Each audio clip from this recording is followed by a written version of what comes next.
कैसे हो? सब बढ़िया? आज हम लोग जो है ना फोर्स एंड प्रेशर इसको पढ़ने वाले हैं। फोर्स एंड प्रेशर ये क्लास करने से पहले इससे पहले हम लोग टोटल 3 लेक्चर आपका करवाए हुए हैं बल और दाब के ऊपर। किसके ऊपर?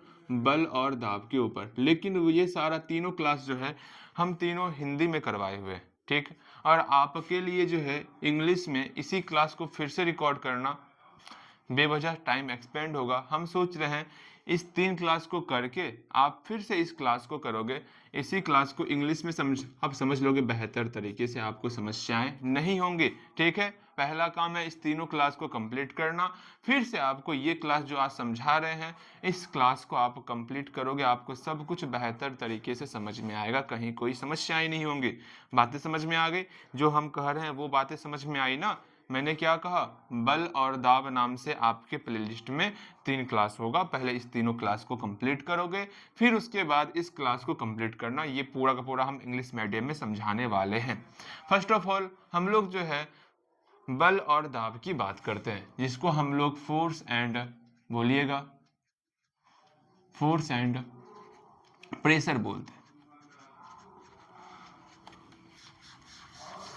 फोर्स एंड प्रेशर की बात करेंगे, ध्यान से समझना, सारी बातें समझ में आएगी।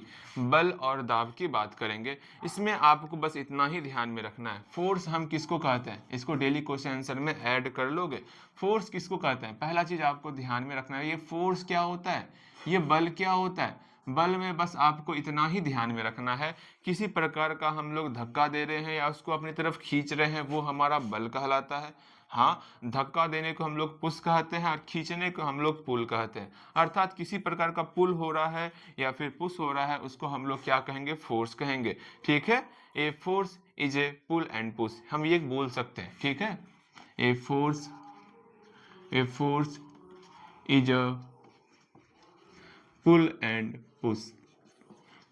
फोर्स जो है, जो बल है, वो एक प्रकार का धक्का या खिंचाव है, ये आपको ध्यान में रखना है। ओके, ध्यान में रखोगे ना?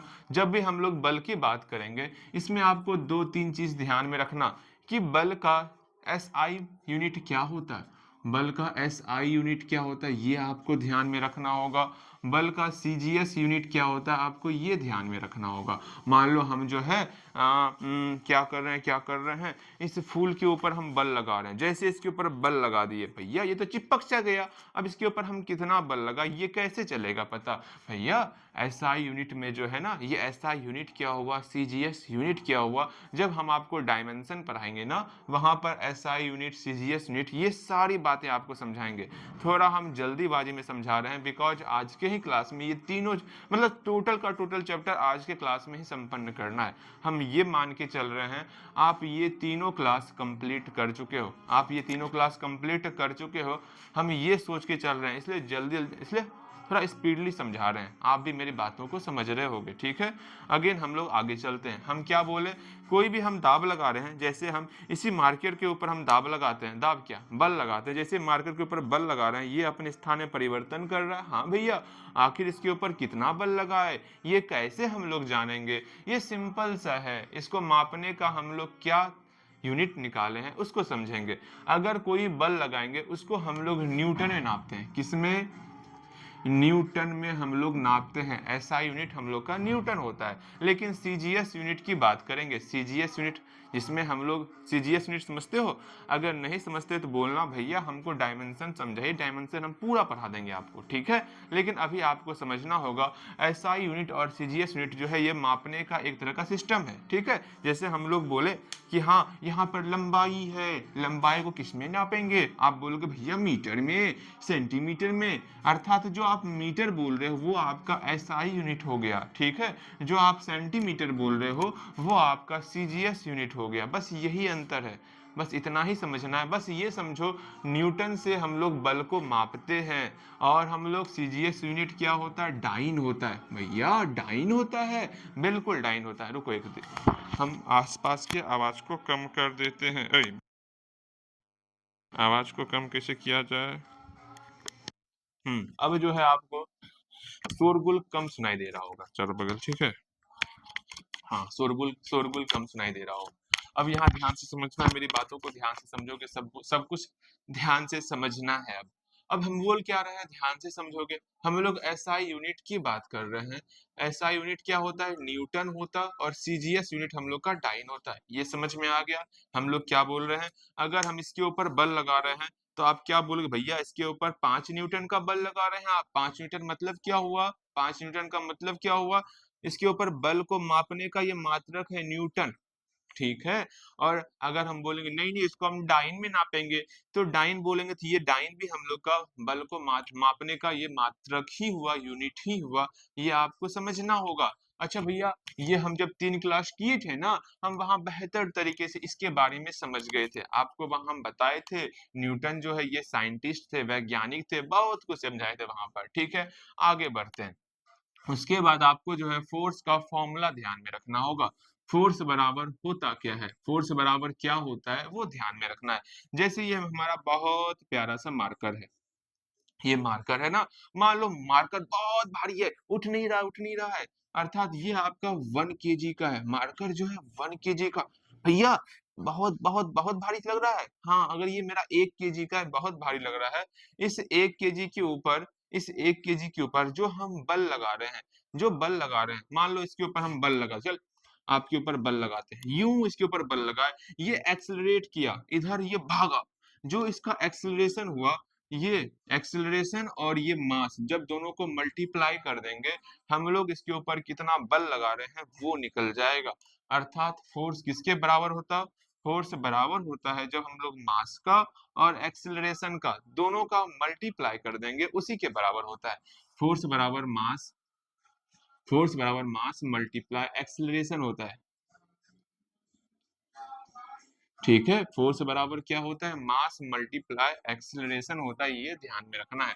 इसी को शॉर्ट फॉर्म में हम लोग को दिखाना होगा, शॉर्ट फॉर्म में तो हम लोग बोलेंगे F बराबर, F से मेरा फोर्स हो गया, मास के लिए हम लोग स्मॉल m डिनोट करेंगे, ये स्मॉल m यहाँ आ गया और ये स्मॉल a यहाँ आ गया, अर्थात F बराबर ma हम लोग बोल सकते हैं। अच्छा मान लो इसके ऊपर मेरा ये जो 1 किलो का मेरा मार्कर था, इस पर हम बल लगाए, और ये जो है ना, ये आपका 2 मीटर पर सेकेंड स्क्वायर के वेग से आगे बढ़ा, तो बताओगे इसके ऊपर हम कितना बल लगा रहे हैं। तो तुरंत बोलोगे भैया आप हमको समझाए थे m और a का आपस में मल्टीप्लाई कर लेते हैं, तो यहाँ 1 और 2 का आपस में मल्टीप्लाई कर लेंगे, हम लोग का 2 हो जाएगा, अर्थात इसके ऊपर 2 न्यूटन का फोर्स लगा रहे हैं। बिल्कुल आप सही जवाब दे रहे हो, अर्थात m और a का आपस में मल्टीप्लाई करेंगे। सारा हम लोग कैलकुलेशन भी समझाएंगे, लेकिन आज के दिन, आज की क्लास में टोटल का टोटल कंप्लीट करना है, तो ज्यादा हम इधर जो है न्यूमेरिकल सॉल्व अभी नहीं करवाएंगे, पहले टोटल अच्छे तरीके से समझा देते हैं आपको, ठीक है। अब यहाँ ध्यान देना, हम ये समझ गए F बराबर ma होता है। यहाँ पर आपके दिमाग में तनिक आ रहा होगा, भैया F बराबर आप ma बोल दिए, m को हम किलोग्राम में नापते हैं और a को हम मीटर पर सेकेंड स्क्वायर के नाम से नापते हैं। क्या भैया F को नापने का एक और तरीका हो सकता है क्या, किलोग्राम मीटर पर सेकेंड स्क्वायर, बिल्कुल हो सकता है, किलोग्राम मीटर पर सेकेंड स्क्वायर, ये ध्यान में रखना। अर्थात न्यूटन का ही दूसरा नाम है, न्यूटन जो साइंटिस्ट थे उसके नाम पर हम लोग बल को तो मापते, लेकिन बल को नापने का ऐसा यूनिट एक और है, किलोग्राम मीटर पर सेकेंड स्क्वायर। देखो ये सारी बातें तभी समझ में आ रही होंगी, हमें भी ऐसा फील हो रहा है, ये सारी बातें तभी समझ में आ रही होंगी जब ये तीनों क्लास आप सीरियस होके देखे होगे। अगर नहीं बस यूं ही मजे के लिए देख लिए, तब ये सारी चीजें आपको समझ में नहीं आ रही होंगी। अर्थात न्यूटन के अलावा इसको हम लोग और नाप सकते हैं, किलोग्राम मीटर पर सेकेंड स्क्वायर। अगर तनिक भी आपको लगेगा भैया समझ में नहीं आ रहा है, तो हमको बोलना, हम और बेहतर तरीके से आपको समझाएंगे। समझाने का हमारे पास बहुत तजुर्बा है, ध्यान में रखियो। किलोग्राम मीटर पर सेकेंड स्क्वायर, इसको पढ़ने नहीं आता है तो बोलना, हम पूरा का पूरा लिख देंगे। हमें उम्मीद है आप जानते हो केजी मतलब किलोग्राम होता है, एम मतलब मीटर होता है, एस मतलब सेकेंड होता है, माइनस का मतलब पर हुआ, मतलब डिवाइड कर रहे हैं, और टू का मतलब सेकेंड स्क्वायर हो गया। समझ में आ गया। इसको क्या पढ़ेंगे, किलोग्राम मीटर पर सेकेंड स्क्वायर, मेरे साथ पढ़ोगे तो किलोग्राम मीटर पर सेकेंड स्क्वायर, एक बार फिर से पढ़ना है मेरे साथ, किलोग्राम मीटर पर सेकेंड स्क्वायर, किलोग्राम मीटर पर सेकेंड स्क्वायर, यहाँ तक पहले पहुंच जाओ नोटबुक में या कहीं पर, जल्दी यहाँ तक पहुंच जाओ। इसके बाद तब हम आगे समझाने वाले हैं, बेहतर तरीके से हम लोग समझेंगे, सीखेंगे क्या होता है क्या नहीं होता, इन सारी चीजों को सीखेंगे। ठीक है, हो गया, समझ में आ गया, बिल्कुल समझ में आ गया होगा। यहाँ पर कुछ चीजें आपको ध्यान में रखनी होंगी। क्या क्या? हम लोग जो है फोर्स का ध्यान से समझना, फोर्स का एसआई यूनिट क्या हो गया, मेरे साथ बोलोगे, और मास का एसआई यूनिट क्या हो गया, और एक्सेलरेशन का एसआई यूनिट क्या होगा, तीनों बताओगे आप मुझे। मतलब आपको यूनिट बताना है, क्या बताना है, यूनिट। फोर्स का ऐसा यूनिट क्या हुआ ये बताओगे, यहाँ पर यूनिट लिखे, मात्रक क्या हुआ वो बताना, जल्दी से बताओगे। फोर्स के लिए मात्रक क्या हो जाएगा, मास के लिए मात्रक क्या हो जाएगा, और एक्सेलरेशन के लिए मात्रक क्या हो जाएगा। आखिर हम इसको किसमें मापते हैं, जल्दी बताओगे आप मुझे। ठीक है, एक्सेलरेशन, एक्सेलरेशन समझते हो ना, हम समझाए हुए एक्सेलरेशन क्या होता है, त्वरण क्या होता है। जैसे आप बाइक चला रहे हो ना, बाइक पर जो है, बाइक अभी स्लो है, आप बाइक को स्पीड कर रहे हो, मान लो आपका बाइक जो है ना स्पीड, स्लो से स्पीड की ओर मूवमेंट हो रहा है, तो यहाँ पर जो स्लो से वो स्पीड पकड़ रहा है, तो वो कितनी रफ्तार से स्पीड पकड़ रहा है, उसी को हम लोग एक्सेलरेशन कहते हैं। अर्थात वेग में जो परिवर्तन हो रहा है समय के साथ में, ठीक है, changes in velocity with respect to time, वो हमारा एक्सेलरेशन कहलाएगा, ये ध्यान में रखना है। अब हम फोर्स को किसमें मापेंगे वो बताना है, मास को किसमें मापेंगे वो बताना है, और एक्सेलरेशन को किसमें मापेंगे ये बताना है। जल्दी से बताओगे, अभी तुरंत हम आपको समझाए थे। क्या एक्सेलरेशन को बताए थे ना, एक्सेलरेशन को हम लोग मीटर पर सेकेंड स्क्वायर में नापे थे, याद पारो, है ना, या तो ऐसे लिखो या तो ऐसे लिखो, दोनों सेम है। ठीक है, अर्थात इसको हम लोग मीटर पर सेकेंड स्क्वायर में नापते हैं। क्या बोलेंगे, मीटर पर सेकेंड स्क्वायर, पूरा लिख दिए, सेकेंड स्क्वायर, ये हम लोग बोलेंगे, इसी का शॉर्ट फॉर्म होता है मीटर पर सेकेंड स्क्वायर, ये ध्यान में रखोगे।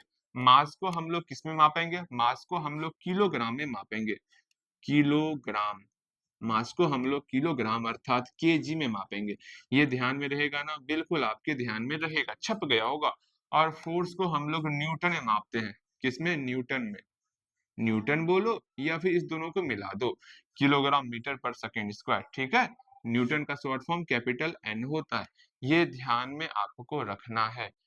उम्मीद करते यहाँ तक बेहतर तरीके से आप सीख गए होंगे हम क्या क्या बोले। पहले हम आपको फोर्स के बारे में सिखाएं, ये फोर्स क्या होता है, सब कुछ बेहतर तरीके से रिकॉर्ड हो रही है ना, बिल्कुल रिकॉर्ड हो रही है। इसको डेली क्वेश्चन आंसर में ऐड करना है, हम बार बार बोल रहे हैं, आप नोटबुक नहीं क्रिएट करते हुए दांत तोड़ देंगे आपका। देखो यहाँ फोर्स एंड प्रेशर में पहले हम लोग फोर्स के बारे में जाने, फोर्स क्या होता है, फोर्स एक प्रकार का pull and push, pull and push हुआ एक प्रकार का, बिल्कुल। फोर्स को मापे हैं किसमें, न्यूटन क्या होता है, ऐसा यूनिट क्या होता है, न्यूटन नापते हैं, फोर्स को हम लोग न्यूटन मापते हैं और डाइन में मापते हैं, ये ध्यान में रखोगे। फोर्स बराबर हम जानते हैं एफ बराबर एम ए होता है, एम मेरा मास हुआ, ए मेरा एक्सेलरेशन हुआ। ठीक है, अब यहाँ पर फोर्स, मास, एक्सेलरेशन, इसको किसमें किसमें मापेंगे ये ध्यान में रखना। फोर्स अर्थात हम बल लगा रहे हैं इसके ऊपर, फोर्स को हम लोग न्यूटन में मापेंगे, 5 न्यूटन का बल लगा रहे हैं। मास मान लो ये भारी है, ये 2 किलो भारी है, अर्थात 2 किलोग्राम, ये क्या है, ये 2 किलोग्राम हम लोग का मास को नापने का मात्रक हुआ, यूनिट हुआ। अगर एक्सेलरेशन को हम लोग मीटर पर सेकेंड स्क्वायर में मापते हैं, किसमें, एक्सेलरेशन, मान लो इसमें हम लोग फोर्स लगाएं, ये आपका यूं आगे बढ़ गया, तो ये कितने मतलब इसमें जो चेंजेस इन वेलोसिटी हो रहा है, ये कितना हो रहा है विथ रिस्पेक्ट टू टाइम, वो हमारा एक्सेलरेशन होता, अर्थात मीटर पर सेकेंड स्क्वायर हुआ। और भी कुछ हम लोग को जानना होगा, आपको ये पता होना चाहिए वेलोसिटी क्या होता है, स्पीड क्या होता है, ये सब कुछ आपको आइडिया होना चाहिए। उम्मीद करते हैं ये सब आइडिया होगा आपको। वो बताना होगा क्या, वेलोसिटी और स्पीड के बारे में, सिर्फ फॉर्मूला लिख लो स्पीड का, सी नंबर, स्पीड बराबर क्या होता है। ठीक, स्पीड क्यों, आपको पता होगा, डिस्टेंस बाय टाइम स्पीड बराबर, बिल्कुल आपको पता होगा, अर्थात स्पीड बराबर डिस्टेंस बाय टाइम होता है, डिस्टेंस बाय टाइम होता है, मतलब जितना डिस्टेंस ट्रेवल किया जा रहा है विथ रिस्पेक्ट टू टाइम, वो हमारा स्पीड कहलाता है, ये ध्यान में रखोगे भैया। समझ लीजिए एक आपके सामने एक एक सिचुएशन बता रहे हैं, सिचुएशन, मान लीजिए ये हमारा जो है ना, ये हमारे मुन्ना है, मुन्ना, आपका मुन्ना, ये कहाँ से आ गया, अच्छा छोड़ो ध्यान दो, ये मुन्ना है, ठीक है, ये आपको यहाँ से यहाँ तक ये डिस्टेंस ट्रेवल कर रहा है, ये क्या कर रहा है, डिस्टेंस ट्रेवल कर रहा है, ठीक है। मान लो ये जो है 5 घंटे में ये कितना 15 किलोमीटर जा रहा है। कितना जा रहा है? 15 किलोमीटर जा रहा है। ठीक है, 5 घंटे में 15 किलोमीटर जा रहा है। तो आपसे हम पूछे बताओ इसका स्पीड क्या होगा? स्पीड क्या होगा? तो तुरंत आप बोलोगे भैया हमका पता है, हमका ये पता है, डिस्टेंस में अगर टाइम से डिवाइड कर देते हैं तो हमारी स्पीड निकल जावत है। 15 डिस्टेंस था ना, हम जानते हैं किलोमीटर, डिस्टेंस को हम लोग किलोमीटर में मापते हैं या फिर मीटर में मापते हैं, और यहाँ समय है आवर में दिया हुआ है। 15 और 5 को हम आपस में डिवाइड कर देंगे तो हम लोग का 3 किलोमीटर पर घंटा निकल जाएगा। फिर इसको हम लोग मीटर पर सेकंड में चेंज कर सकते हैं। मीटर पर सेकंड में चेंज करने के लिए 5/18 से गुना करते हैं, वो सारी बातें तो पता है आपको। इस प्रकार हम लोग स्पीड निकालते हैं डिस्टेंस में टाइम से डिवाइड करके। अरे भैया ये बात था, ये तो हमको पहले से पता था, ऐसा ऐसा न्यूमेरिकल आएगा तो कैसे सॉल्व करेंगे? आपको ये चीज पता होना चाहिए ना, ये चीज पता भी होगा। हम बार-बार बोल रहे हैं, हम ये क्लास ये सोच के कर रहे हैं कि इससे पिछले का आप 3 क्लास कंप्लीट किए हो, वरना ये क्लास समझ में वाक़ई में नहीं आने वाला। हम पहले बता रहे हैं, ठीक है? ये 3 क्लास कंप्लीट होना चाहिए तभी इस क्लास को कंप्लीट करना, वरना ऐसा होता तो हम इसको बेहतर तरीके से समझाते। लेकिन हमें लग रहा है जब हम समझा ही दिए हैं, फिर से इसी चीज़ को समझाएँ, टाइम वेस्ट हो जाएगा। जल्दी से सब कुछ बता देते हैं आपको, ठीक? समझ में आ गया यहाँ तक? फ़ोर्स के बारे में समझ गए, फ़ॉर्मूला समझ गए, फ़ॉर्मूला क्या होता है? इस पर बस न्यूमेरिकल्स सॉल्व करवाना है। यहाँ पर भी ढेर सारा न्यूमेरिकल्स इस पर सॉल्व होगा, ठीक है? आराम से हम आप इन सब चीज़ को नोट डाउन कर लो। हेल्दी-हेल्दी इन सारे चीज़ों को आप नोट डाउन करोगे। ओके भैया ठीक है, हम आपकी बातें समझ गए हैं। अब हम लोग पढ़ेंगे इफेक्ट ऑफ फोर्स, मतलब फोर्स का प्रभाव क्या हुआ। अब आपके पास ढेर सारा बल आ गया। अब इस बल का क्या-क्या प्रयोग करोगे भैया? जानते हैं, हम अपने बल का प्रयोग कहाँ-कहाँ करते हैं? जब माँ जी हमका आटा आटा सानने देती ना, तो हम यहाँ पर अपने बाहुबल का प्रयोग करते हैं। यूँ हमारे सामने आटा रखा हुआ है, यूँ इसके ऊपर हम आटा जो है ना गूँथते रहते हैं, गूँथते रहते हैं, गूँथते रहते हैं। और जानते हैं भैया, एक बार अपने हाथ को आटा में डालते हैं ना, आटा पे एक आकार बन जाता है। आटा का आकार चेंज कर देते, आटा का शेप चेंज कर देते हैं, ठीक है? अच्छा ये बातें मुझे पता है, आपके पास बहुत सारी शक्तियाँ हैं। अरे मैंने भी आटा साना है, मुझे ही पता है मेरे पास भी बहुत सारी शक्तियाँ हैं, आपके पास भी है, मेरे पास भी बहुत सारा बल है। एक बार में जब हम आटा सानते हैं ना, आटा का आकार, रूपरेखा सब कुछ चेंज चेंज करके रख देते हैं, ठीक है? ये बातें मुझे पता है, ठीक। चलो हम लोग अब चलेंगे अपना इफेक्ट ऑफ फोर्स की तरफ। ओके, इफेक्ट ऑफ फोर्स की तरफ थोड़ा स्पीडली करने वाले, क्योंकि काफ़ी कुछ पढ़ना है, काफ़ी कुछ पढ़ना है, ठीक है? इसको मिटाते हैं हम लोग, इसको जल्दी से आप नोटबुक में उतार लो, क्या दिक्कत है? पहले से पढ़े हुए हो ना, सिर्फ़ आपको नोट डाउन करना है, नोटबुक में उतार लो सबको। दोहरा दोहरा मेहनत नहीं लगेगा ना आपको? बिल्कुल, नोट डाउन में अच्छी तरीके से उतार लेना है। क्या? अच्छे तरीके से नोट डाउन में मतलब नोटबुक में उतार लो, नोट डाउन बोलते हैं। यहाँ ध्यान दोगे आप, डी नंबर। अब हम लोग देखेंगे effect of force, effect of force. ये इफेक्ट ऑफ फोर्स क्या होता? भैया बताए ना अभी आपको। अच्छा आपने क्या बताया? अरे मैं बता रहा था कि हमारे पास मान लो बहुत ताकत आ गया एकदम, खाली कितना अब ताकत आ गया, उसका प्रयोग हम लोग कहाँ कहाँ कर सकते हैं? उसका प्रयोग हम लोग कर सकते हैं, कोई शांत बैठा है, शांत बैठा, ये ऑब्जेक्ट शांत बैठा हुआ है, इस ऑब्जेक्ट को जो है हमको मूवमेंट कराना है, इसमें गति लाना है, इसको मूवेबल मतलब मूव, इसको मूव कराना है, इसमें मोशन लाना है। क्या करना होगा भैया? ये अभी रेस्ट पे है, अच्छा रेस्ट करने दो इसको, जैसे इसके ऊपर फोर्स लगाएंगे ये रेस्ट से जो है ये मोमेंटम की तरफ आगे बढ़ेगा, अर्थात ये मूव करेगा, अर्थात move an object from rest, मतलब रेस्ट से जो है ये ऑब्जेक्ट मूव कर रहा है, रेस्ट रेस्ट पे है ये ऑब्जेक्ट, जैसे ही इसके ऊपर हम बल लगाते हैं ये ऑब्जेक्ट रेस्ट से, मेरा मोमेंटम इसमें हो रहा है, ये बातें समझनी होंगी। अर्थात इफेक्ट ऑफ फोर्स, फोर्स का क्या क्या प्रभाव होने वाला, ये पहला प्रभाव होगा, हम लोग कोई भी ऑब्जेक्ट मेरा रेस्ट में रहेगा उसमें हम लोग मोमेंटम ला सकते हैं। ये बातें समझ में आ गई? बिल्कुल। Move an object, an object कोई भी ऑब्जेक्ट ले लिए, मूव एन ऑब्जेक्ट या बॉडी बोल सकते हैं, move an body, move an object, move a body बोलना है, move an object from rest, मतलब रेस्ट से जो है इसको हम लोग मोमेंटम करवाते हैं, ये ध्यान में रखना। चलो थोड़ा सा साउंड आवाज कम कर दिया जाए। अब आपको बेहतर तरीके से समझ में सुनाई भी पड़ रहा होगा, बिल्कुल सुनाई पड़ रहा होगा। अब यहाँ ध्यान से समझना है, मेरी बातों को ध्यान से समझना है। हम क्या बोले, हमारे पास बहुत सारा बल आ गया, हम लोग क्या कर सकते हैं, कोई बॉडी रेस्ट पे है, ठीक है, इस पे हम ऐसा बल लगाएंगे, ये आपका इसमें मोमेंटम आ जाएगा, ये मूव करने लगेगा। हाँ भैया वो तो समझ में आ गया। जैसे जैसे जैसे ये हमारा भाई है जो साइकिल चला रहा होता है, ये हुआ क्या, साइकिल पे सिर्फ बैठा हुआ था, ये सिर्फ साइकिल पे बैठा हुआ था यहाँ पर, बिल्कुल ये साइकिल पर बिल्कुल इस प्रकार का बैठा हुआ था। और हम भैया गए एक काम किए, हम जा करके, किधर घुमा हुआ है तू, तू इधर देख रहा है, तू इधर देख रहा है, हम गए यहाँ पर साइकिल पे जोर से बल लगा दिए, ठीक है, ये आप हो, ये आप हो, आप साइकिल पर क्या कर रहे हो, जोर से बल लगा रहे हो, साइकिल पर जोर से बल लगा रहे हो। जैसे ही साइकिल पर जोर से बल लगाए, अभी ये रेस्ट पे था, अभी ये रेस्ट पे था, रुका हुआ था, लेकिन जैसे ही आप इस पर फोर्स लगा रहे हो, ये आयुष नहीं, ये साइकिल आपका मूव करने लगा, साइकिल आपका आगे बढ़ गया। मतलब हमारे अपने बल से जो है कोई भी चीज अगर रेस्ट में होगा उसको मूव करवा सकते हैं, ये आप ध्यान में समझ चुके हो। अर्थात move an object from rest, हम लोग किसी भी रेस्ट पे कोई भी वस्तु है, कोई भी ऑब्जेक्ट है, उसको हम लोग उसमें मोमेंटम करवा सकते हैं। यह समझ में आ गया, समझ में आ गया, ये क्या कह रहे हैं आप।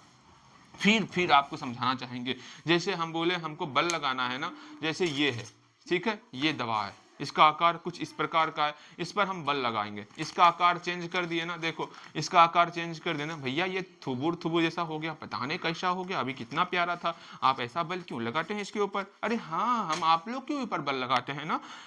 देखो ये हमारा हाथ है, जैसे हम लोग आपके ऊपर बल लगाते हैं, आपका मुख जो है तुतुर मुतुर हो जाता है, मतलब कैसे अजीब रंग का हो जाता मेरे बल लगाने के बाद। मतलब बल लगाने से किसी की आकृति को, किसी की शेप को हम लोग चेंज कर सकते हैं, ठीक है, ठीक है। बल लगाने से क्या होता, कोई भी वस्तु है, ऑब्जेक्ट है, उसका शेप चेंज हो जाता। तो यहाँ लिखेंगे चेंज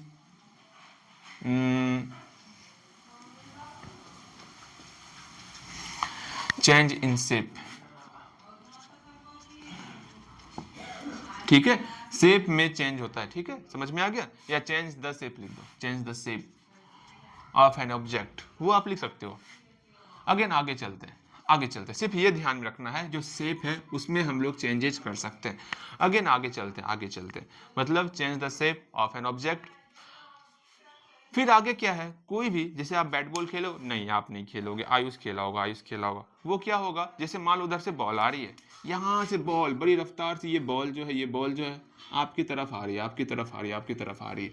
यहाँ पर बैट है आपके पास, यहाँ आपके पास बैट है, ये बैट है आपके पास, इस बैट से जो है ये बॉल जैसे यहाँ पर मिलन होगा, संगम होगा इसका, तो बॉल का दिशा अभी इधर था, लेकिन बैट से मिलने के बाद यूं बॉल का दिशा हो जाएगा, ठीक है। मतलब हम लोग बॉल के डायरेक्शन को चेंज कर रहे हैं, बॉल के क्या डायरेक्शन को चेंज कर रहे हैं, हाँ, और उसके स्पीड को भी चेंज कर रहे हैं। मान लो बॉल किसी भी रफ्तार में आ रहा होगा, वो स्पीड और बढ़ जाएगा। अर्थात हम लोग जो है डायरेक्शन और स्पीड को चेंज कर सकते हैं, change the direction and speed. बस ये तीन चीज ध्यान में रखना। अगर हम लोग से पूछा जाए इफेक्ट ऑफ फोर्स क्या क्या होगा, तो आप बोल सकते हो, ये टर्म आपको लिखना होगा, कोई भी चीज रेस्ट पे है उसको हम लोग मूव करवा सकते हैं, उसके शेप में चेंज कर सकते हैं, उसके डायरेक्शन और स्पीड में चेंज कर सकते हैं। Change the direction of speed from, ठीक है, change the direction and speed of an object, change the direction and speed of an object. हो गया, समझ में आ जाएगा आपको, change the direction and speed. किसका हम लोग डायरेक्शन और स्पीड चेंज करते हैं, ऑब्जेक्ट का डायरेक्शन और स्पीड चेंज कर सकते हैं। कैसा ऑब्जेक्ट, जो ऑब्जेक्ट मोशन में रहेगा, ठीक है, समझिए भैया भैया भैया, समझ में आ गया बेहतर तरीके से। अर्थात हम इफेक्ट ऑफ फोर्स बेहतर तरीके से समझ चुके हैं, ये क्या होता है क्या नहीं होता है, बेहतर तरीके से समझ चुके हैं। आगे देखते हैं, आगे देखते हैं। अब हम लोग जो है टाइप्स ऑफ फोर्स को देखेंगे, फोर्स कितने प्रकार के होते हैं, इन सारी चीजों पर अभी डिस्कस करने वाले। अगेन देखो, type of force, type of force की बात करें, फोर्स मेरा दो प्रकार का होता है, हम वहां पर भी आपको समझाए थे। एक ऐसा फोर्स होता है जिसमें आपको जो है यहाँ पर संपर्क में लाना होता है, संपर्क को हम लोग इंग्लिश में कहते हैं कॉन्टैक्ट, ठीक है, समझ में आ रहा, ठीक। ये कॉन्टैक्ट में जैसे आएगा, ये आपका इस पर फोर्स अप्लाई होना स्टार्ट हो जाएगा। एक होता है नॉन कॉन्टैक्ट, नॉन कॉन्टैक्ट क्या होगा, जैसे मान लो ये पृथ्वी हमारा अर्थ है, अर्थ जो है इस मार्कर के ऊपर फोर्स लगा रहा है, इसके बीच में अर्थ और ये मार्कर कहीं पर कॉन्टैक्ट तो नहीं है, नहीं भैया कहाँ है कॉन्टैक्ट कहीं पर, इसका मतलब बिना कॉन्टैक्ट का ये फोर्स लगा दिया है। हाँ जी। अर्थात यहाँ पर दो प्रकार का फोर्स होगा। Type of force, type of force की बात करेंगे हम लोग का, दो तरह का फोर्स लगेगा, एक कांटेक्ट फोर्स, एक नॉन कांटेक्ट फोर्स। ये समझ में आ गया आप लोग को? ठीक है, पहले हम लोग कांटेक्ट फोर्स, कांटेक्ट फोर्स को पहले समझते हैं हम लोग। ठीक है, बात ही समझ में आ रही है? उसके बाद हम लोग नॉन कांटेक्ट फोर्स को समझेंगे। कांटेक्ट फोर्स को हम लोग संपर्क बल कहते हैं। ये समझ में आ गया? बिल्कुल भैया समझ में आ गया। आप क्या कहना चाह रहे हैं? बिल्कुल समझ में आ गया। अब कांटेक्ट फोर्स में तीन तरह का फोर्स होता है। कौन कौन सा फोर्स होता है? एक होता है नॉर्मल फोर्स, ठीक है भैया, कैसा कैसा नाम है, जिसको हम लोग अभिलंब बल वहां पर बोले थे, नॉर्मल फोर्स। एक होता है आपका नॉर्मल फोर्स के बाद एक होता है आपका, ध्यान से समझना है, फ्रिक्शन फोर्स, घर्षण बल वहां बोले थे, इसको हम लोग इंग्लिश में बोलते हैं फ्रिक्शन फोर्स। इस बात को ध्यान में रखना। फिर एक होता है, पहले लिखो ना, एक होता है मस्कुलर फोर्स, ठीक है, मतलब जिसको हम लोग मांसपेशीय पेशीय बल वहां करे थे, यहां पर हम उसको मस्कुलर फोर्स कहेंगे। ठीक है, मस्कुलर फोर्स। ठीक है, उसके बाद आपका कौन सा फोर्स होगा? उसके बाद होगा फ्रिक्शन फोर्स। ये बहुत इंपॉर्टेंट फोर्स है, इस पर एक चैप्टर ही पूरा का पूरा है, फ्रिक्शन फोर्स। फिर उसके बाद है नॉर्मल फोर्स।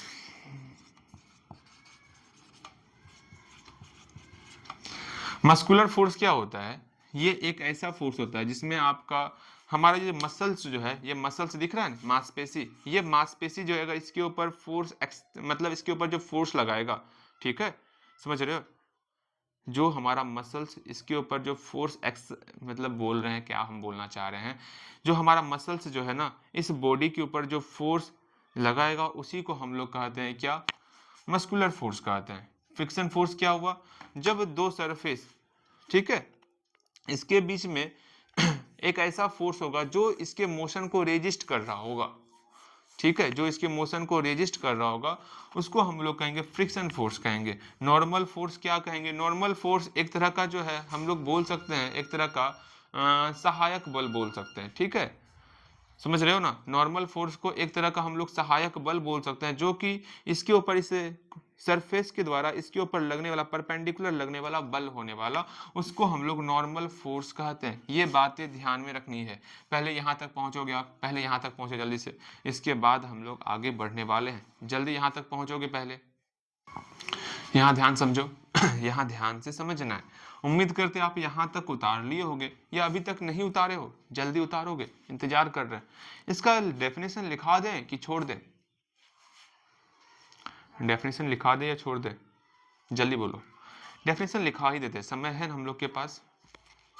अरे हाँ समय है, ठीक है, यहाँ देखो अभी तो बहुत समय है, आराम से लिखा सकते हैं, लिख लो ना, क्या दिक्कत है। मस्कुलर फोर्स की बात करेंगे तो मेरा जो है मस्कुलर फोर्स में फोर्स, इसके ऊपर जो फोर्स लग रहा था, फोर्स जो इसके ऊपर मतलब क्या हम बोलना चाह रहे हैं, एक्सर्टेड, हम ये वर्ड भूल रहे थे। एक्सर्टेड मतलब होता है फोर्स लगाना। जो इसके ऊपर हम फोर्स लगा रहे हैं, जो इसके ऊपर फोर्स एक्सर्ट कर रहे हैं, ये फोर्स हम लोग मसल्स से एक्सर्ट करने वाले, इसको हम लोग मसल्स बोलेंगे। मसल्स से इस बॉडी के ऊपर जो फोर्स एक्सर्ट करेंगे उसी को हम लोग मस्कुलर फोर्स कहेंगे। यहाँ लिखना होगा मस्कुलर फोर्स में द फोर्स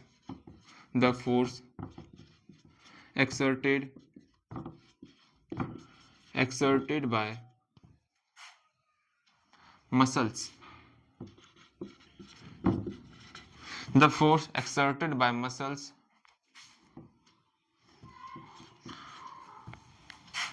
बस इतना ही लिखो, बस काम हो गया। मतलब जो है मस्कुलर फोर्स कैसा फोर्स है? जो हम मसल्स के द्वारा जो फोर्स हम एक्सर्ट करते हैं, जो लगाते हैं, उसी को हम लोग मस्कुलर फोर्स कहते हैं। ठीक है, बस इतना ही लिखना है, आपको समझ में आ जाएगा हम क्या कहना चाह रहे हैं। और लिखना चाहोगे और लिख सकते हो, the force exerted bye muscles on A rest body या ऑन ए मूवेबल बॉडी, ठीक है, जिससे जो है हम किसी चीज को उठाते हैं, किसी चीज को लिफ्ट उठाना होता है या धक्का देना होता है, वहां पर जो हम मसल्स का प्रयोग करके वहां जो फोर्स अप्लाई करते हैं उसको हम लोग मस्कुलर फोर्स कहेंगे। अगर कहीं पर मस्कुलर फोर्स पूछा जाए, अगर इतना भी आप लिख दोगे आपका सही हो जाएगा कि the force exerted bye muscles, muscles के द्वारा जो फोर्स हम एक्सर्ट कर रहे हैं, लगा रहे हैं, उसी को हम लोग मस्कुलर फोर्स कहेंगे। फ्रिक्शन फोर्स क्या होता है? ये बहुत इंपॉर्टेंट है, ध्यान में रखना। फ्रिक्शन फोर्स जो एक तरह का रेजिस्ट करता है। किसको रेजिस्ट करता है? रेजिस्ट मतलब होता है रोकना। किसको रोकता है? जब दो सरफेस जो है आपस में मूव कर रहा होता है, मोशन कर रहा होता है, तो जब ये मोशन कर रहा है, इसके बीच में जो फोर्स लग, देखो यहाँ इसके बीच में जो फोर्स, जो इसके गति को जो रोक रहा है, जो रेजिस्ट कर रहा है इसके गति को, उसी को हम लोग फ्रिक्शन फोर्स कहते हैं। यहाँ पर लिखना होगा a friction force, a force that, क्या है? A force that resist the motion of two touching surface. दो सरफेस है जो टच कर रहा है, उसके मोशन को जो रेजिस्ट कर रहा होगा, उस फोर्स को हम लोग फ्रिक्शन फोर्स कहेंगे। A force that resist, resist मतलब होता है रोकना, रेजिस्ट का मतलब रोकना होता है। Resist the motion, resist the motion of two touching surface, two touching surface.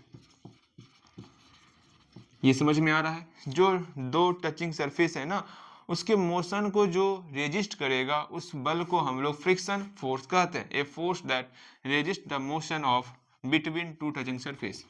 दो टचिंग सरफेस के बीच में जो उसके गति को जो रोक रहा होगा, रेजिस्ट कर रहा होगा, उस बल को हम लोग फ्रिक्शन फोर्स कहेंगे। ये ध्यान में रखना है। ओके, ध्यान में रहेगा ना? बिल्कुल ध्यान में रहेगा।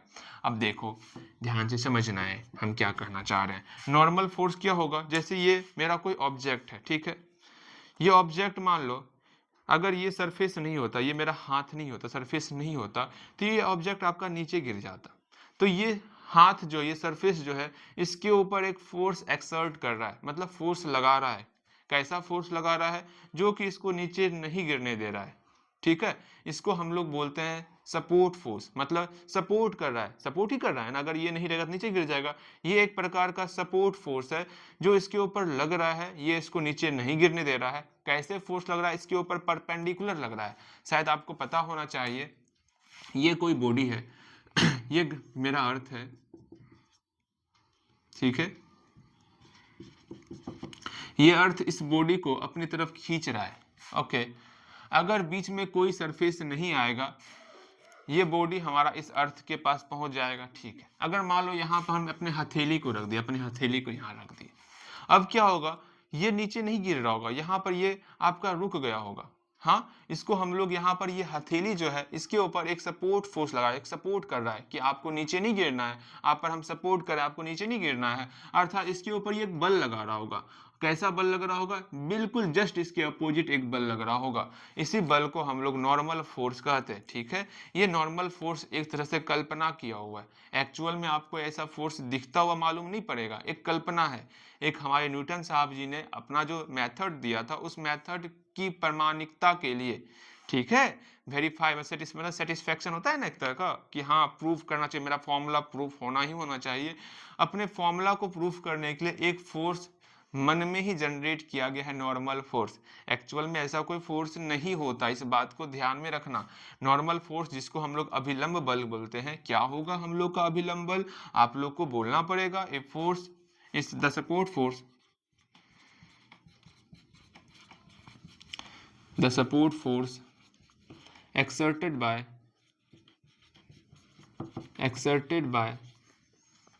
ठीक है, नीचे दिख रहा है ना आपको?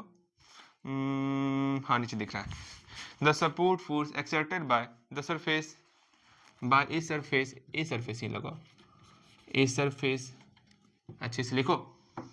मतलब सरफेस के द्वारा जो हम लोग, ध्यान से समझना, सरफेस के द्वारा जो हम लोग, the support force exerted by a surface, surface के द्वारा जो हम लोग सपोर्ट फोर्स लगा रहे हैं, उसको हम लोग नॉर्मल फोर्स कहते हैं। वो कैसे लगता है? वो इसके ऊपर जो है परपेंडिकुलर लगता है, ठीक है।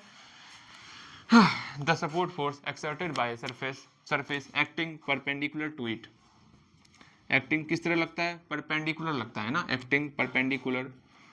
परपेंडिकुलर होता क्या है? जो हम हिंदी में पढ़ाए ना, उसको इंग्लिश में ट्रांसलेट करके लिखना होता है, परपेंडिकुलर टू इट। ध्यान में आया? समझ में आया क्या बोले? जो हम लोग का, जैसे वहां पर हम सहायक बल, वहां पर हम लोग सहायक बल बोले थे, सहायक बल को यहाँ पर सपोर्ट फोर्स लिखे हुए हैं, ठीक है।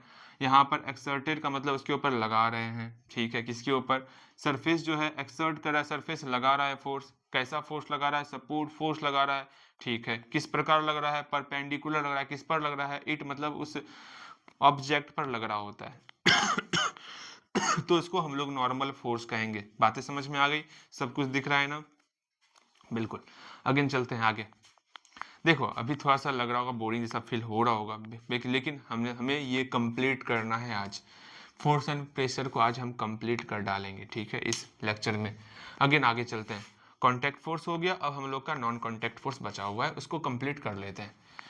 डी हो गया, ई में तो मेरा 2 चलेगा ना, हाँ ई में मेरा 2 चलेगा, एक हो गया कॉन्टैक्ट फोर्स, एक है नॉन कॉन्टैक्ट फोर्स। चलिए ई चल रहा है हम लोग का। आगे लिखना है आपको नॉन कॉन्टैक्ट फोर्स, जिसको हम लोग कहते हैं असंपर्क बल। और संपर्क बल में क्या क्या होगा, इन सारी बातों को सीखेंगे, समझेंगे। नॉन कॉन्टैक्ट फोर्स में कैसा कैसा फोर्स आता है। पहला है आपका मैग्नेटिक फोर्स। मैग्नेट को देखे हो ना, बिल्कुल आपको मैग्नेट को देखे होगे। मैग्नेटिक फोर्स, जो हम लोग का मैग्नेट होता है, इमेजिन करना मैग्नेट किस प्रकार का होता है। मैग्नेट जो है, अगर मान लो ये मैग्नेट है और ये हम लोग का मैग्नेट है, दोनों मैग्नेट ले लिए, दोनों को अगर पास लाएंगे तो वहां पर इस दोनों मैग्नेट के बीच वहां पर टच तो हो नहीं रहा, विदाउट टचिंग इसके ऊपर एक फोर्स अप्लाई हो रहा है, जिसको हम लोग क्या कहेंगे, मैग्नेटिक फोर्स कहेंगे। बातें समझ में आ रही है? हाँ, मैग्नेटिक फोर्स में ये मैग्नेट इस अदर मैग्नेट के ऊपर जो फोर्स एक्सर्ट कर रहा होता है, उसी को हम लोग मैग्नेटिक फोर्स कहते हैं। ये बात को समझने का प्रयास करना है, ठीक। थोड़ा रुको, हम आते हैं, थोड़ा लैपटॉप देख के आते हैं, ठीक है, रुकिएगा तनिक, यहाँ ध्यान से समझो। इस छोटे से लेक्चर में कितना हम लोग को ब्रेक लेना पड़ रहा है ना, कोई बात नहीं। देखो ना, हम लोग के पास 2 मैग्नेट है, ये भी हम लोग के पास मैग्नेट है, ये भी मैग्नेट है। ये मैग्नेट इसके ऊपर फोर्स लगा रहा है, ये मैग्नेट, भैया जी ये भी अगर मैग्नेट हुआ तो ये भी तो फोर्स लगाएगा, हाँ बिल्कुल लगाएगा। वहां पर समझना, ध्यान से समझो। जब इस मैग्नेट को, जब मान लो यहाँ पर लोहा रखा हुआ है, इस मैग्नेट को लोहा के पास लेके जा रहे हैं, तो ये लोहा खुद ब खुद इस मैग्नेट पे जाके चिपक जाएगा। तो यहाँ पर ये मैग्नेट इसके ऊपर फोर्स एक्सर्ट कर रहा है, लगा रहा है, एक्सर्ट कर रहा है ना, फोर्स वहां लगा रहा है ना। हाँ भैया, अगर इस लोहा की जगह पर हम एक अदर मैग्नेट ही रख ले, फिर भी यहाँ पर आपका फोर्स अप्लाई होगा। ये मैग्नेट इसके ऊपर, इसके पास आएगा या तो दूर जाएगा, दोनों में से कोई एक कंडीशन होने वाला, बिल्कुल होने वाला। ऐसा हम सिखाए हुए पिछले क्लास में, बिल्कुल बेहतर तरीके से सिखाए हुए थे। यहाँ पर मैग्नेटिक फोर्स की बात कर रहे हैं। मैग्नेटिक फोर्स क्या होगा उसको समझने का प्रयास करना। द फोर्स, यहाँ पर जो फोर्स एक्सर्ट हो रहा है, किसके द्वारा एक्सर्ट हो रहा है, इस मैग्नेट के द्वारा एक्सर्ट हो रहा है ना। तो यहाँ लिखेंगे the force exerted bye magnet, मतलब यहां पर जो है मैग्नेट, यहां पर मैग्नेट के द्वारा जो फोर्स एक्सर्ट हो रहा है, ये मैग्नेट है, इस मैग्नेट के द्वारा जो हम लोग का फोर्स एक्सर्ट हो रहा है, किसके ऊपर एक्सर्ट हो रहा है, ऑन ए मैग्नेटिक मटेरियल। मान लो ये चुंबकीय पदार्थ है, मैग्नेटिक मटेरियल है, उसके ऊपर जो हम लोग का ये मैग्नेट का जो फोर्स एक्सर्ट हो रहा होगा, उसी को ना हम लोग क्या कहेंगे, मैग्नेटिक फोर्स कहेंगे। एक बार फिर से समझना, इस मैग्नेट के द्वारा जो फोर्स एक्सर्ट हो रहा है, किसके ऊपर एक्सर्ट हो रहा है force, on a magnetic material, on a magnetic material. Magnetic material कौन है, लोहा हो गया ना, लोहा हो गया, लोहा आपका मैग्नेटिक मटेरियल है। मैग्नेटिक मटेरियल और एक आप जो है अदर मैग्नेट भी ले सकते हो, और अदर मैग्नेट, ये ध्यान में रखना। मैंने क्या क्या कहा, फिर से समझोगे। ये मैग्नेटिक फोर्स क्या होता है, मैग्नेट के द्वारा लगाने वाला एक ऐसा फोर्स, ठीक है, the force exerted bye magnet, magnet के द्वारा लगाने वाला ऐसा फोर्स जो किसके ऊपर लगता है, मैग्नेटिक मटेरियल के ऊपर लगता है या फिर अदर मैग्नेट के ऊपर लगता है, उस फोर्स को हम लोग मैग्नेटिक फोर्स कहते हैं। हाँ भैया ये समझ में आ गया। अगेन आगे चलते हैं ना, दो तरह का फोर्स और देखेंगे, फिर ये खत्म हो जाएगा। अगेन हम लोग फिर देखते हैं मैग्नेटिक फोर्स के अलावा एक और फोर्स होता है, उस फोर्स का प्यारा सा नाम है ग्रेविटेशनल फोर्स, जो कि बहुत इंपॉर्टेंट है। ग्रेविटेशनल फोर्स, गुरुत्वाकर्षण बल, ठीक है, वहां पर आप पढ़े हो गुरुत्वाकर्षण बल नाम से। यहाँ पर ग्रेविटेशनल फोर्स क्या होता वो समझते हैं। समझना, ये पृथ्वी है, ठीक है, जिसको हम एक ऑब्जेक्ट भी बोल सकते हैं। यहाँ पर हमारा मार्कर है, ये भी हमारा ऑब्जेक्ट है। दो ऑब्जेक्ट के बीच जो अट्रैक्शन का फोर्स लगता है, आकर्षण का फोर्स लगता है, हमेशा गुरुत्वाकर्षण बल कैसा होगा, ग्रेविटेशनल फोर्स कैसा होगा, वहां पर ग्रेविटेशनल फोर्स में अर्थ जो है किसी चीज को अट्रैक्ट कर रही होगी, तो ये एक तरह का अट्रैक्शन वाला फोर्स हो गया, ठीक है। द फोर्स ऑफ द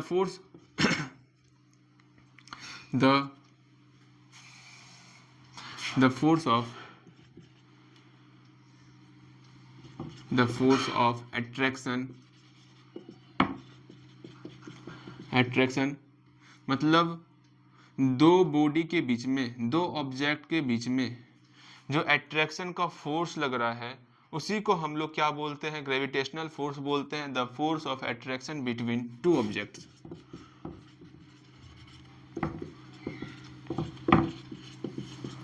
ठीक है, बातें समझ में आ गई, ठीक है भैया समझ में आ गई। दो ऑब्जेक्ट्स के बीच में जो हम लोग का अट्रैक्शन का जो फोर्स वहां लगता है, उसी को हम लोग ग्रेविटेशनल फोर्स बोलते हैं। अच्छा लगा जान करके। एक लास्ट देख लेते हैं, इलेक्ट्रोस्टैटिक फोर्स। नाम तो सुने ही होंगे, जिसको हम लोग स्थिर वैद्युत बल कहे थे वहां पर, याद है ना। हाँ बिल्कुल। इसके बारे में और डिटेल समझाना होगा क्या, नहीं, आपको हम समझा दिए। इलेक्ट्रोस्टैटिक फोर्स समझाए थे ना, स्थिर वैद्युत बल में हमारा जो है पूरा का पूरा पदार्थ जो है छोटे छोटे कणों से मिलके बना हुआ है। हाँ बिल्कुल समझाए थे। इलेक्ट्रोस्टैटिक फोर्स ये क्या होता है, जो हमारा दो चार्ज्ड ऑब्जेक्ट होता है ना, जो आवेश हुआ, आवेश के बीच जो बल लगता है, जो चार्ज के बीच जो बल लगता है, उसी को हम लोग इलेक्ट्रोस्टैटिक फोर्स कहते हैं। यहाँ लिखना होगा the force between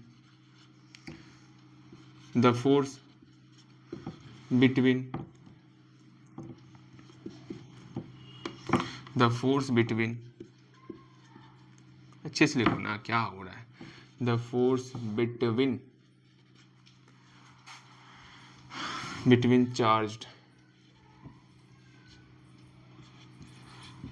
the force between charges at rest, मतलब स्थिर, जब वो स्थिर रहेगा उस कंडीशन में, जो स्थिर चार्ज मतलब स्टैटिक, स्थिर समझते हो ना, मान लो ये दो चार्ज स्थिर है, इसके बीच में जो आपका फोर्स लग रहा होगा, उसी को हम लोग कहेंगे electrostatic force. The force between charges at rest, ठीक है, मतलब जब वो चार्ज स्थिर हो उस कंडीशन में जो चार्ज के बीच में जो फोर्स लगता है, उसको क्या कहेंगे हम लोग, इलेक्ट्रोस्टैटिक फोर्स कहेंगे। समझ में आ गया, बिल्कुल। चलिए आगे चलते हैं हम लोग। ये हम लोग का फोर्स कंप्लीट हुआ। अब हम लोग प्रेशर देखेंगे। प्रेशर बहुत कम होने वाला, जैसे आप लोग पढ़ाई का प्रेशर लेते हो ना, जैसे मान लो ये पढ़ाई है, पढ़ाई को सर पे रख लिया, भैया बहुत बहुत भारी लग रहा है, बहुत प्रेशर लग रहा है, ये पढ़ाई का प्रेशर क्यों ले रहे हो आप। हाँ, अब यहाँ से हम लोग प्रेशर को समझने वाले हैं। प्रेशर होता क्या है, मतलब जो हमारा सरफेस है, ये सरफेस दिख रहा है ना, इस सरफेस के ऊपर जो हम लोग फोर्स लगा रहे हैं, इसी को तो हम लोग प्रेशर बोलते हैं। आप वहाँ पर जो है ना पढ़ाई को रख लियो दिमाग पे पढ़ाई को एज अ प्रेशर नहीं लेना है, ठीक है, उसको एकदम फील करते हुए पढ़ना है, तो कहीं पर परेशानी नहीं होने वाला। चलते हैं, F नंबर देखेंगे, प्रेशर के बारे में जानेंगे। इसको उतार लो अच्छी तरीके से, बेहतर तरीके से लिख लो, आपको सारी बातें समझ में आ रही होंगी, क्या कह रहे हैं क्या नहीं कह रहे हैं, सब कुछ समझ में आ रहा होगा। अगेन प्रेशर को देख लेते हम लोग, प्रेशर देखेंगे। हमको ऐसा लग रहा है एक साथ सारा चैप्टर पढ़ा रहे हैं ना, आप पता नहीं इसको डाइजेस्ट कर पा रहे हो कि नहीं कर पा रहे हो, लेकिन मुझे फिर ये लग रहा है क्योंकि हम पहले 3 क्लास पढ़ाए हुए हैं, वहाँ पर 3 क्लास आप पढ़े होगे तो कुछ ना कुछ आपको बेहतर तरीके से इसके बारे में प्रॉपर नॉलेज हो चुका होगा, तो कहीं ना कहीं आपको सारी बातें समझ में ही आ रही होगी। सिर्फ उसी को हम इंग्लिश में लिख के बता रहे हैं आपको, और क्या कर रहे हैं। प्रेशर देखेंगे, एफ नंबर प्रेशर। प्रेशर जिसको हम लोग दाब बोलते हैं। प्रेशर क्या होता है वो समझना, हम क्या बोले ध्यान से समझना। प्रेशर में क्या ध्यान में रखना है आपको, जैसे ये मेरा सरफेस है, ये मेरा क्या सरफेस, मान लो ये हमारा सर है, ये हमारा सर है ना सर, इस सर का ये सरफेस हुआ, हाँ भैया सरफेस हुआ, ये सरफेस हुआ। इस सरफेस के ऊपर जो हम फोर्स लगा रहे हैं, जो हम फोर्स लगा रहे हैं, उसी फोर्स को हम लोग क्या बोलते हैं, क्या बोलते हैं, इस फोर्स को हम लोग प्रेशर बोलते हैं। प्रेशर कब बोलेंगे, जब इस सरफेस के एक पर यूनिट एरिया, मान लो इतने से एरिया पर जितना फोर्स लगेगा वो हमारा प्रेशर कहलाएगा। अर्थात हम प्रेशर बराबर बोल सकते हैं फोर्स बटे पर यूनिट एरिया। मतलब प्रेशर जो है इस फोर्स के बराबर होगा अगर ये एरिया हम लोग का 1 कर दें, ठीक है। अगर इसको हम 1 कर दे तो P बराबर F हो जाएगा ना, बस इसी चीज़ को वहाँ पर लिखना है। मतलब अगर ये हमारा सरफेस है, ये हमारा सरफेस है, इसमें छोटा सा हिस्सा है जिसको हम लोग बोलते हैं per unit area, per unit area मतलब एरिया का 1 इकाई भाग, इसके ऊपर जितना हम लोग फोर्स लगा रहे हैं, जितना हम लोग फोर्स लगा रहे हैं, ये फोर्स जो है वो हमारा प्रेशर के बराबर होने वाला, ठीक है। समझ में आ रहा, प्रेशर क्या बोलेंगे, क्या बोलेंगे, फिर से समझना है। The force applied on a surface, the force applied on a surface per unit area, मतलब इस सरफेस के पर यूनिट एरिया पर जो फोर्स हम अप्लाई कर रहे हैं, जो हम फोर्स लगा रहे हैं, वो फोर्स हमारा प्रेशर कहलाता है। ये समझ में आ रहा है, बिल्कुल आपको समझ में आ रहा होगा। वहां पर प्रति एकांक क्षेत्रफल हम बोले थे। देखो यहाँ पर the force applied on a surface, अगर ध्यान से समझना, अगर आपको ऐसा तनिक भी लगेगा हमको तनिक भी कुछ समझ में नहीं आया तो बोलना, इसी क्लास को हम 3 से 4 क्लास में समझाएंगे, लेकिन बेहतर तरीके से समझाएंगे, ये ध्यान में रखना। देखो the force applied on a surface, अच्छे से लिखो, surface per unit area, per unit area है ना, पर यूनिट एरिया पर, इस सरफेस के पर यूनिट एरिया पर जो फोर्स अप्लाई हो रहा है उसी फोर्स को हम लोग क्या बोलते हैं, प्रेशर बोलते हैं। ये ध्यान में रखना, क्या बोले, the force applied on a surface per unit area हम लोग का क्या कहलाता है, हम लोग का जो है प्रेशर कहलाता है। अगर मान लो इतना लिख के इज कॉल्ड प्रेशर कर देना, वो आप कर सकते हो, नहीं भी करोगे इतना लिखोगे तो काम चल जाएगा आपका, ठीक है। हम देखो शॉर्ट में लिखा रहे हैं और इतना लिखोगे तो आपका काम हो जाएगा, हम वो लिखा रहे हैं, ठीक है भैया। समझ में आ गया आप क्या कहना चाह रहे हैं। अगेन हम लोग को प्रेशर के बारे में कुछ ध्यान में रखना है। प्रेशर को किसमें मापेंगे, प्रेशर का ऐसा यूनिट क्या होता है, बस ऐसा यूनिट ही ध्यान में रखो और कुछ नहीं। प्रेशर को हम लोग पास्कल में नापते हैं, ठीक है, किसमें नापते हैं, पास्कल में नापते हैं। और भी हम लोग नाप सकते हैं न्यूटन पर मीटर स्क्वायर में नापते हैं, ठीक है। डाइन पर सेंटीमीटर स्क्वायर में नापते हैं। इतना सब कुछ है, मेरे ख्याल से सर आपको सब कुछ समझाए होंगे कैसे ये होता है, वो समझने का प्रयास करो। देखो यहाँ फॉर्मूला लिखे हैं, यहाँ फॉर्मूला लिखे है ना, अभी हम पहले फॉर्मूला लिखेंगे, उसके बाद आपको समझाएंगे क्या होता है क्या नहीं होता है, ठीक है। यहाँ ध्यान दो, पहले फॉर्मूले पर विचार करेंगे। प्रेशर बराबर क्या होता है, फोर्स अपॉन एरिया हुआ ना, तो यहाँ लिखेंगे प्रेशर बराबर फोर्स बाय एरिया हो गया। कोई दिक्कत बोलिएगा। ये फॉर्मूला अभी तुरंत बताए हैं। प्रेशर जो है फोर्स के बराबर होता है, कब होगा, जब इस एरिया को हम लोग 1 कर देंगे, अर्थात इस सरफेस के पर यूनिट एरिया पर जितना हम लोग का फोर्स अप्लाई हो रहा है वो हमारा प्रेशर कहलाता है। हाँ भैया बातें तो समझ में आ गई, बस उसी चीज़ को हम लोग, वही चीज़ हम लोग यहाँ पर फॉर्मूला के माध्यम से आपके सामने प्रस्तुत करने का प्रयास किए हुए हैं। अब आप बेहतर तरीके से इसको ध्यान में रखोगे कहाँ पर क्या हो रहा है क्या नहीं हो रहा है। हाँ भैया समझ में आ गया आप क्या कहना चाह रहे हैं। अगेन आगे चलते हैं। अब यहाँ पर प्रेशर को हम लोग किस में मापेंगे, फोर्स को किस में मापते हैं, एरिया को किस में मापते हैं, वो सारी बातें हम लोग देखने वाले हैं। यहाँ बताओगे, आपको यूनिट लिखना है, क्या लिखना है, एसआई यूनिट लिखना है, एसआई यूनिट लिखना है। किसका एसआई यूनिट लिखोगे, तो आपको लिखना होगा किसका फोर्स का लिखना है, जल्दी से फोर्स का लिखोगे, बिल्कुल। अगेन एरिया का लिखोगे, अगेन आपको जो है प्रेशर का प्रेशर का लिखना है, जल्दी लिखोगे आप। ला ला ला ला ला, इस तीनों का आपको SI यूनिट लिखना है। हल्दी हल्दी लिखिएगा। फोर्स का SI यूनिट क्या होता है वो आपको लिखना है। एरिया का SI यूनिट क्या होता है वो आपको लिखना है। प्रेशर का SI यूनिट क्या होता है वो आपको लिखना है। हम जानते हैं फोर्स को, हमें अब ऐसा फील हो रहा है आपको सारी बातें आपके सर के ऊपर से जा रही है, सर के ऊपर से जा रही है, क्योंकि आप जो पिछला क्लास किए हो ना वो आप अच्छे तरीके से पढ़े नहीं हो। ठीक है, और एक बात, आप इससे पहले भी फिजिक्स को बेहतर तरीके से नहीं पढ़े हो, ऐसा हम आपके हाव भाव को देख करके, आपके मानसिक स्थिति को देख करके हम पहचान सकते हैं। ठीक है, लेकिन कोई बात नहीं, आप हम विचार किए हुए हैं, भले ही आपकी ऐसी स्थिति यहाँ हो, लेकिन मुझे पता है, समझो, जो चीज़ सबसे ज़्यादा फ़ायदा देती है ना, वो ज़रूर है कि कड़वा लगता है या फिर मन नहीं करेगा वो चीज़ करने का। जो चीज़ हमें नुकसान देगी, हमें क्षति पहुंचाएगी, उसमें आनंद बहुत आता है। जैसे हम बोले, मुझे सबको पता है करेला खाने से अच्छा नहीं लगता, लेकिन पता है करेला खाने से हमारा शरीर तंदुरुस्त होता है, लेकिन हम लोग नहीं खाते। क्यों नहीं खाते? क्योंकि हमारे शरीर को हानि नहीं पहुंचा रहा है ना। इतना ध्यान में रखना। अभी आपको ये सब चीज़ बकवास क्या क्या पढ़ा रहे हैं भैया, कैसे पढ़ा रहे हैं, क्या कर रहे हैं, कैसे कर रहे हैं, जब ये चीज़ आपको आगे बहुत काम देने वाला।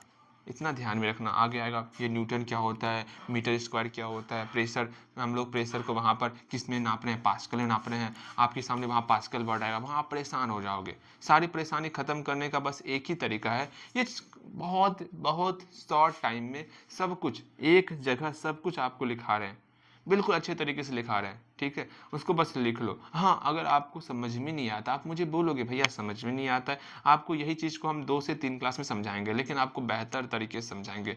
हमें ऐसा लग रहा है आप बाकी का 3 क्लास हिंदी में इसे लेकिन अच्छे तरीके से किए होगे, तो ये चीज़ आपको बेहतर तरीके से समझ में आ रहा होगा। वहाँ पर हम समझाए थे फोर्स को किस में नापते हैं, आपको पता है न्यूटन में नापते हैं। आपको बोलना होगा ना न्यूटन में नापते, बिल्कुल बोलोगे। फोर्स को हम लोग न्यूटन में मापते हैं, ये ध्यान में रखा करो ना। अगर एरिया को किस में मापोगे भैया, एरिया को हम लोग मीटर स्क्वायर नापेंगे। किस में, लो लिख देते हैं, मीटर स्क्वायर में नापते हैं, मीटर स्क्वायर में नापते हैं। अगेन प्रेशर को किस में नापेंगे, पास्कल में नापते हैं। और एक मात्रक हो सकता है, देखो न्यूटन पर मीटर स्क्वायर बोल सकते हैं ना, न्यूटन पर मीटर स्क्वायर, तो इसको हम लोग बोलेंगे, एक और है हम लोग का न्यूटन पर मीटर स्क्वायर। एक और ये भी लिख लिए, क्या दिक्कत था, न्यूटन पर मीटर स्क्वायर बोल दिए, कोई दिक्कत नहीं, बिल्कुल इस प्रकार हम लोग लिख सकते हैं। कोई समस्या नहीं होगा, कोई समस्या नहीं, बिल्कुल कोई समस्या नहीं होने वाला, बस यही हम लोग करने वाले हैं। बाकी समझ में आ गया कैसे क्या करते, किस प्रकार करते, बिल्कुल आपको समझ में आ गया होगा। आगे चले, प्रेशर हो गया हम लोग का, प्रेशर हो गया, बिल्कुल प्रेशर हो गया। हाँ हाँ भैया, अच्छे तरीके से समझ गए क्या होता है क्या नहीं होता है। अब इस प्रेशर को कम कैसे किया जाए उसको समझना है। ठीक, आपको वहाँ पर एग्जाम्पल लेके भी समझाए थे क्या होता है, किस प्रकार होता है। हम लोग आखिर कुली लोग जो है सामान को उठाने से पहले मुरट्ठा क्यों बांध लेता है, आपको पता होना चाहिए। जैसे ये अभी देखो, इसका एरिया कुछ इतना है, जैसे मुरट्ठा बांधेंगे इसका एरिया बढ़ जाएगा। अगर एरिया बढ़ता है तो प्रेशर कम लगता है। जैसे समझाते हैं आपको आपको वहाँ एग्जाम्पल दिए थे इस कलम का, ये कलम का, ठीक है। अभी इसका एरिया बहुत कम है, इसका एरिया क्या है, बहुत कम है। इसके ऊपर अगर हम अपना पैर रख देंगे तो ये हमें क्षति पहुंचा जाएगा, दुख दर्द पीड़ा एक साथ सबका अनुभूति हमें होने लगेगा। लेकिन इसी की जगह ये मार्कर रहेगा, इस मार्कर के ऊपर हम पैर रखेंगे तो हमें दुख दर्द पीड़ा कम होने वाला, बिकॉज इसका एरिया बहुत कम है। ये हमें नुकसान भी पहुंचा सकता है, लेकिन ये हमें नुकसान नहीं पहुंचाएगा क्योंकि इसका एरिया बहुत ज़्यादा है। अगर इसके ऊपर हम अपना पैर रख देंगे तो कुछ नहीं होने वाला, इससे कुछ होगा क्योंकि इसका एरिया बहुत ज़्यादा है। जब एरिया बहुत ज़्यादा होता है वहाँ पर दाब बहुत कम लगता। ये आपको समझाए थे, हम आपको एक चाकू का एग्जाम्पल दे के समझा रहे हैं। सपोज ये चाकू है, इसका एरिया मान लो, इसे हम चाकू से काटते हैं, आलू बैगन गोभी टमाटर सब काटते हैं। अगर मान लो आलू बैगन गोभी टमाटर सब नहीं कटने लगे, इसका मतलब इसका एरिया बढ़ चुका है। जब एरिया बढ़ता है तो वहां पर प्रेशर बहुत कम लगता। ये ध्यान में रखना कि जितना एरिया कम होगा उतना ज़्यादा प्रेशर लगेगा, जितना एरिया कम उतना ज़्यादा प्रेशर, एरिया कम है ज़्यादा प्रेशर। ज़्यादा, मतलब ज़्यादा दाब लगने वाला है। किसी को आप भोंकोगे तो ये अंदर चल जाएगा, प्रेशर लग रहा है ना, दाब लग रहा है ना, अंदर चल जाएगा। मतलब जितना एरिया कम रहेगा उतना ज़्यादा प्रेशर लगेगा, जितना एरिया ज़्यादा रहेगा उतना कम प्रेशर लगेगा। ये सब चीज़ समझाए हुए हैं। हम सोच रहे हैं समझाने पर समय हम अपना कम दें, आज हम समझाए ही नहीं आपको, सिर्फ आपको लिखाते गए। समझाते तो आपको हर एक चीज़ बेहतर तरीके से समझ में आता। हम बस ये सोचे जल्दी से जल्दी अपने सिलेबस को कंप्लीट करना है। देखो फिर भी 53 मिनट हो गया, ठीक है, कोई बात नहीं, कोई बात नहीं, हम लोग का लगभग कंप्लीट हो गया। आज इतना ही रखते हैं। आप बस इतना ध्यान में रखना एक चीज़ और, क्या, जितना एरिया ज़्यादा होगा उतना उतना प्रेशर कम लगेगा, ठीक है। यहाँ लिख देंगे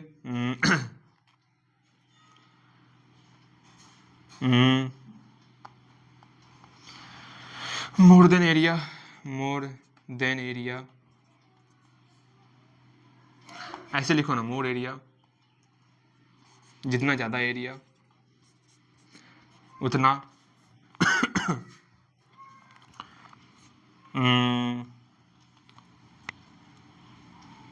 minimum, maximum area, minimum pressure, ठीक है, बातें समझ में आ गई। जितना ज़्यादा एरिया रहेगा उतना कम से कम प्रेशर लगेगा, ये ध्यान में रखना। ओके, ध्यान में रखोगे ना, बिल्कुल आप ध्यान में रखोगे। आज इतना ही रखते। और एक है एटमॉस्फेरिक प्रेशर है, एटमॉस्फेरिक ये क्या हो रहा है आज, गले को कंटिन्यू बोले जा रहे हैं ना, सुबह से होता है, मेरे साथ ही होता है ऐसा ना। क्या बोल रहे हैं, एटमॉस्फेरिक प्रेशर में क्या होता है, जो एयर होता है ना, एयर के द्वारा जो सरफेस के ऊपर जो जो आपका एयर के द्वारा जो सरफेस पे जो प्रेशर लगता है उसी को हम लोग एटमॉस्फेरिक प्रेशर कहते हैं। वो आप बेहतर तरीके से जानते हो, समझा दिए। ये आपका आज यहीं तक रखते हैं। ये चीज़ कंप्लीट होता है। इसमें जो चीज़ समझ में नहीं आएगा वो हमसे पूछ लेना, और हमें ये बताना कि आगे जो आपको साइंस में पढ़ाने वाले हैं क्या वो एक ही क्लासेस, हम एक ही क्लास अर्थात अगर मान लो हिंदी में पढ़ाए हुए हैं, एक काम करेंगे, सिर्फ आपको जो है 2-3 क्लास लेंगे साइंस में। ये काम गलत करते हैं आपके साथ कि आपको एक ही क्लास में सारा कुछ बता दिए। ऐसे क्या होगा, आप भी स्टूडेंट ही हो ना, स्टूडेंट ही हो ना, एक साथ सारी बातें कैसे अपने अंदर एब्जॉर्व कर पाओगे। भले ही आप ये चैप्टर पढ़े हो फिर भी आपको तकलीफें होती होंगी, नई नई बातें आपके सामने रखी जाती है। आपका क्लास हम कोशिश करेंगे आधा घंटे ज़्यादा ना हो, लेकिन आज का ये क्लास हो गया आधा घंटा से अधिक, कोई बात नहीं। अगले बार जब भी हम पढ़ाएंगे आपको बेहतर तरीके से समझाने का प्रयास करेंगे, साइंस में खास करके। वैसे भी साइंस आपको ऐसे ही बोर लगता है और बोर लगेगा फिर, कोई बात नहीं। आज बार ये क्लास मैनेज कर लो, अगले बार से जो है हम लोग बेहतर तरीके से आधे घंटे क्लास लेंगे अच्छे तरीके से, और अच्छे तरीके से समझाने का प्रयास करेंगे। अगला क्लास हम लोग इंग्लिश का करने वाले हैं, इस बात को समझ के चलना। इंग्लिश में अच्छे से समझेंगे, कोई हड़बड़ नहीं करने वाले, ठीक है। जैसे आज हम लोग हड़बड़ किए थे, पूरा का पूरा सीखना ही सीखना है, प्रेशर सीखना ही सीखना है, वो चीज़ आज हम किए थे, वो चीज़ अगले बार नहीं करने वाले, ऐसा आपको हम बता रहे हैं, ठीक। एक चीज़ और ध्यान में रखना, ये ध्यान में रखोगे, हम सोच रहे हैं क्या, आपको हम एक चीज़ समझाना चाहेंगे कि अभी से अपने ऊपर किस प्रकार आप ध्यान दोगे वो समझना है। जैसे कि यहाँ से आप जो है क्लास 10th समझ रहे हो ना, हाँ भैया क्लास 10th समझ रहे हो। क्लास 10th के बाद आप 5 साल बेहतर तरीके से मेहनत करना, ठीक। 5 साल बाद क्या क्या कर सकते हो वो समझना, कैसे पढ़ाई करोगे आगे वो हम समझाना चाह रहे हैं, आपके लिए क्या सही रहने वाला। आप जो यहाँ से अभी तो क्लास 8 में हो, 9 10 2 साल लगेगा आपको क्या, क्लास 10th कंप्लीट करने में, फिर 11th 12th 2 साल और लगेगा आपको 12th तक कंप्लीट करने में, हाँ भैया इंटर कंप्लीट करने में। फिर उसके बाद जो है एक काम कर सकते हो आप, यहाँ से 2 रास्ता आपका ओपन होता है। जैसे ही 12th कर लोगे, 12th के बाद आप या तो DLED कर लेना। DLED क्या होगा, यहाँ से DLED में आपको 2 साल का समय लगेगा, DLED में DLED करने में। जैसे ही 2 साल DLED कर लोगे, उसके बाद जो है DLED करने के बाद आराम से CTET का एग्ज़ाम दे देना, ठीक है। CTET का एग्ज़ाम दोगे, टीचर में आप आ सकते हो, ठीक है। ये समझना है, मतलब आप अभी से मन में ये बैठा के चलो, जो अभी पढ़ रहे हो, जो क्लास 9th में पढ़ोगे, जो क्लास 10th में पढ़ोगे, 11th 12th, ये सब का मिला करके DLED और CTET में काम देगा। सब आपका CTET में पूछा जाएगा, CTET और BPSC, ये 2 एग्जाम एक ही साल हो जाएगा। मतलब यहाँ से 2 4 2 6 7 7 साल 8 साल अगर मेहनत कर लोगे, आराम से आप 8 साल के बाद आपको बेहतर जगह पर होगे, आपके ऊपर कोई पाबंदी नहीं लगने वाली है। अगर यहाँ से 8 साल बेहतर तरीके से पढ़ोगे, अगर वो सोचोगे 12th पहुँच गए, अब 12th के बाद हम सीटेट की तैयारी करेंगे, जो पिछले 10th 11th 9th 8 जो यहाँ पढ़ाई हो रहा है वहाँ फिर से पढ़ने में आपको, वहाँ तो फिर से पढ़ना ही पड़ेगा, क्योंकि सीटेट में सब कुछ पूछेगा, आपको वो सब कुछ फिर से पढ़ना होगा, समय लगेगा, आपको बहुत ज़्यादा समय लगेगा। इसलिए हम कह रहे हैं क्या इस एग्ज़ाम की तैयारी करना है। एक बीपीएससी एग्ज़ाम मतलब एग्ज़ाम लेती है, उस एग्ज़ाम आज लगता है गला पूरा ख़त्म हो गया मेरा ना, कोई बात नहीं। उस एग्ज़ाम की तैयारी करनी है तो आपको अभी से हर एक क्लास को बेहतर करना होगा, और आप बेहतर कर सकते हो। एक काम और करोगे, डीएलएड भी करोगे साथ ही साथ, और साथ में प्राइवेट से ऑनर्स कर लेना, ठीक है। प्राइवेट से आप ऑनर्स कर लोगे, बीए कर लोगे, कोई एक 8 सब्जेक्ट से बीए कर लेना, ठीक। जैसे ही बीए कर लोगे, आप अभी बता रहे हैं, आपके मन में इस चीज़ को बैठा लो, ठीक। जैसे ही बीए कर लोगे उसके बाद जो है जस्ट आपका समझो 2 साल इधर 8 9 10, 2 साल 10th तक पहुंचने में लग गया, 2 साल आपको इंटर करने में लग गया, फिर यहाँ से 4 साल आपको बीए करने में लगेगा, फिर उसके बाद आप यहाँ पर जो है बैंकिंग का एग्ज़ाम दे सकते हो। ये बैंकिंग की तैयारी आप यहाँ पर कर सकते हो, मतलब आज से 4 साल के बाद आप बैंकिंग की तैयारी कर सकते हो। तो यहाँ से 8 साल तक आपको मेहनत करना होगा। थोड़ा ये टफ है, थोड़ा टफ है, इसमें समय भी ज़्यादा लगेगा, इसमें समय बहुत कम लगेगा। कैसे समय बहुत कम लगेगा? 2 साल आपका 10th, 2 साल आपका इंटर, फिर 2 साल डीएलएड, फिर आप एग्ज़ाम दे रहे हो, मतलब 6-7 साल में आपका काम हो जाएगा। यहाँ पर कहीं ना कहीं आपको 8-9 साल लगाना पड़ेगा, बिल्कुल 9 साल यहाँ पर लगेगा, यहाँ पर 6 साल के अंदर हो जाएगा। 2 साल पहले आप अचीव कर लोगे जो अचीव करना है, वरना दोनों साथ में भी कर सकते हो, समय कम लगेगा, ठीक है। बात को समझना है, कैसे क्या करना है, इन सारी बातों को समझोगे, ठीक है। वैसे हम क्या कर रहे हैं मैं बता देता हूँ। हम लोग पहले क्या किए, बीए के बाद, इसके बाद हम बीएड कर रहे हैं, बीएड अभी कर रहे हैं, अभी ये हम कर रहे हैं, ठीक है। आपको हम क्या कह रहे हैं, ये 4 साल आपको यहाँ पर इन्वेस्ट नहीं करना है, इसके बाद ही आपको डीएलएड कर लेना है। हम 4 साल ज़्यादा ठीक है, मोर देन ज़्यादा कर रहे हैं, बिकॉज क्लास 10th तक को पढ़ा पाएंगे, ठीक है। बातों को समझना है, वरना हम मतलब और अदर क्लास में आपको बेहतर तरीके से सब कुछ समझाएंगे, आगे की पढ़ाई कैसे करनी है, क्या करनी है। अगर पढ़ाई कर रहे हो, पढ़ाई के ताकत से कुछ अचीव करने का प्रयास हम लोग करेंगे। यूँ नहीं पढ़ाई करते जा रहे हैं, नहीं, कुछ अचीव करना है हम लोग को। अगर पढ़ाई कुछ अचीव नहीं कर पा रहे हैं तो पढ़ाई करने से फ़ायदा क्या होगा, बात को समझना है, ठीक है। मिलते हैं अगले क्लास में, और इसके बारे में बेहतर तरीके से आगे बात करेंगे। थोड़ा समय ज़्यादा हो गया, अगली क्लास में हम बात करते हैं इसके बारे में कैसे क्या करना है, ठीक है। मिलते हैं।